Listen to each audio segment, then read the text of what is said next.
Hey lovelies, today I'm doing a Q&A video because it has been a very long time since I have done one, and judging by the fact that I got over 100 questions in 10 minutes on Instagram, PS, like holy crap, thank you guys, I love you so much. You guys definitely have some questions that need answering. So the first one I really wanted to answer is from Kayla Cupcake _18. What do you think about Disney having a plus size princess for their lineup? Love your style and videos, you give me confidence. Oh, I love you, thank you so much. The reason I wanted to answer this question first is, girl, I actually think you might be psychic because I just made a video about this, like literally 2 nights ago, just made a video about it, and it should be up pretty soon. It's swimwear / Disney related and you'll see.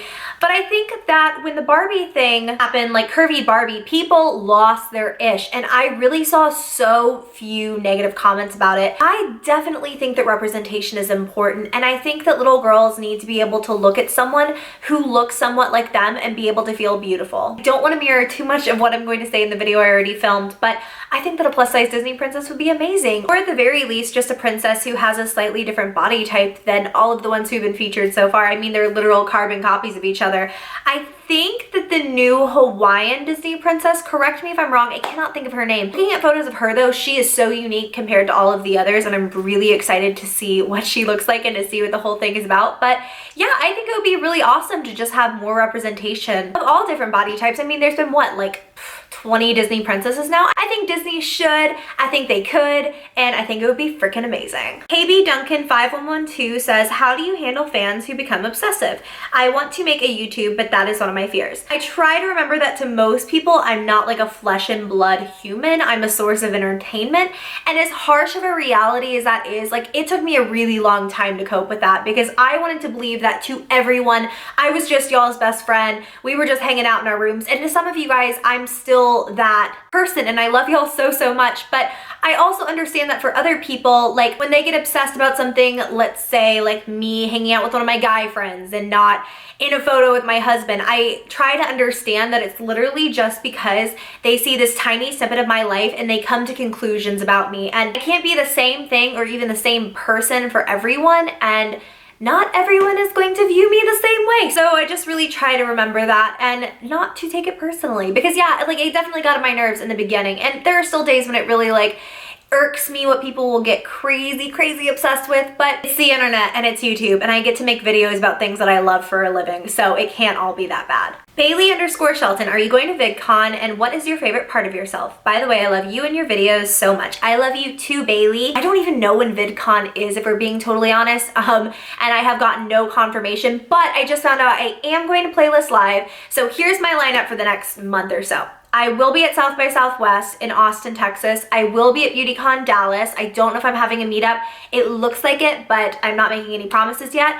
And I will be at Playlist Live in Orlando in April. At VidCon, I'm not sure yet. Chris MFHC asked, can we be besties now? Or yes, we can be besties. Come on over, we'll have our Starbucks, we'll have a sleepover. I'm down for it, I'm here for it, let's go. Alexandra _Henderson _ have you ever played a musical instrument?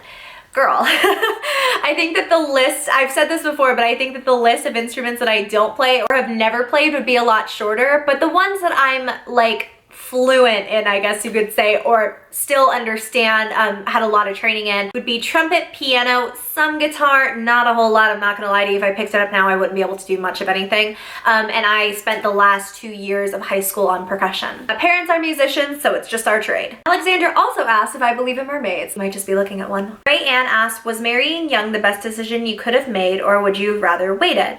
I mean, I don't really know that it's the best decision I could have made. I think that life would have gone on if I didn't get married young. I will be the first to admit that a lot of people get married really young into the military. It produces an incredibly high number of divorces. Like the divorce rate in itself, I think in America is obscene, but then it's multiplied by some insane number when you get into the military relationships. But obviously I don't regret it, and I do believe that if we hadn't gotten married when we did, we still would have gotten married in the long run. So I love being married as a teenager, and I definitely wouldn't change it knowing the outcome now. Steffi _TX, what is your favorite makeup you use?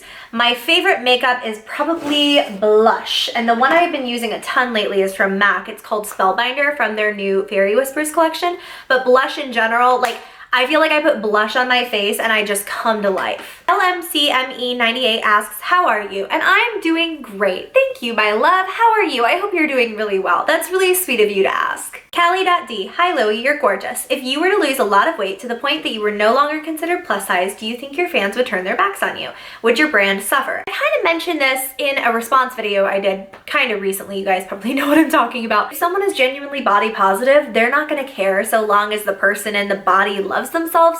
I don't think that my brand is being plus size. I think it's incredibly interesting to see in interviews and stuff what people will classify me as like a plus size vlogger, or what people will talk about more or less my body positivity stuff. Some people really like to put me into a bubble where it's like, I'm plus size, my whole fan base is plus size, and that's not true at all. People that enjoy me enjoy the content that I make, and I don't think that my body would affect that unless I didn't love it anymore, and then that would be the only thing that I think would actually affect me. I hope that that makes sense. Isa RQ, if you weren't doing YouTube right now, what would you be doing? I would have graduated by now, I would have completed my specialty school by now, and I would probably be working. Hopefully something actually in my field, but you never know. Lauren Ashley _ 1992, I cannot begin to express to you how deeply this question kind of affected me, because I was just talking about this. Again, you guys might be psychic. Is it hard to keep your personal life and YouTube life separate, or do you not mind them crossing paths? I've been watching you for almost 3 years. You were my rock. Oh my God, I didn't see that last part of the comment the first time I checked it.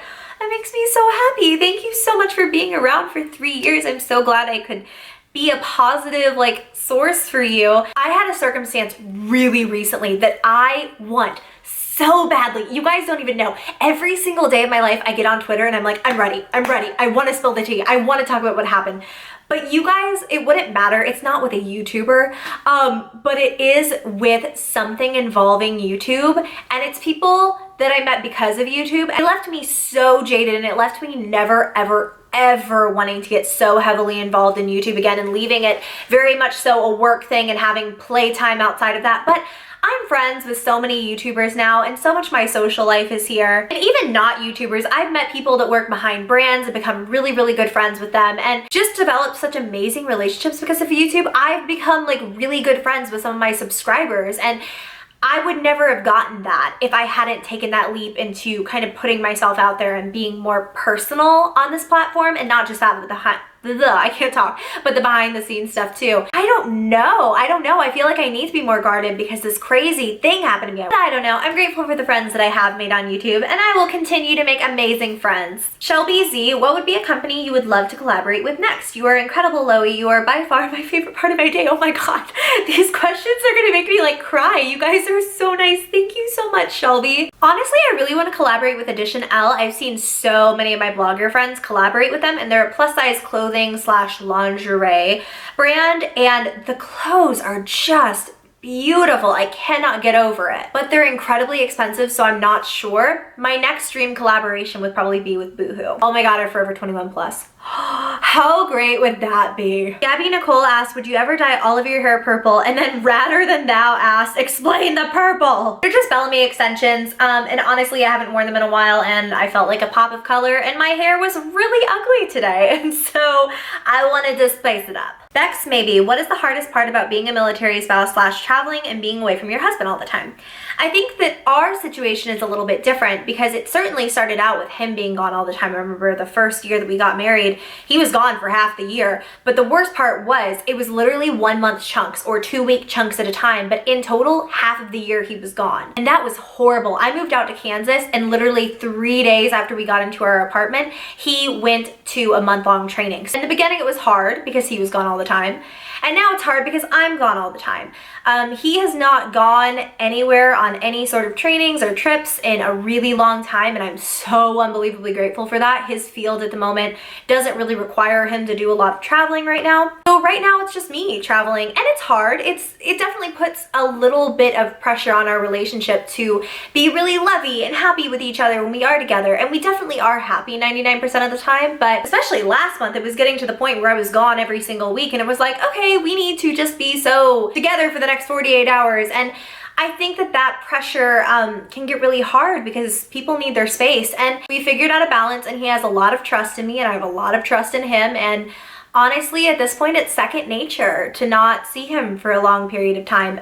And maybe there will be a time when it's not like that. Maybe, fingers crossed, there will actually be a trip where he can go with me, you know, but yeah, I think that it's a good question. I just think that our situation is probably a little bit different. And if he is gone for a long period of time, I just try to make myself as busy as humanly possible. I've been filming for so long, so I'm gonna go ahead and end this Q&A. I hope you guys enjoyed. If you did, give me a thumbs up, subscribe to my channel if you've not already, and I will see you next time.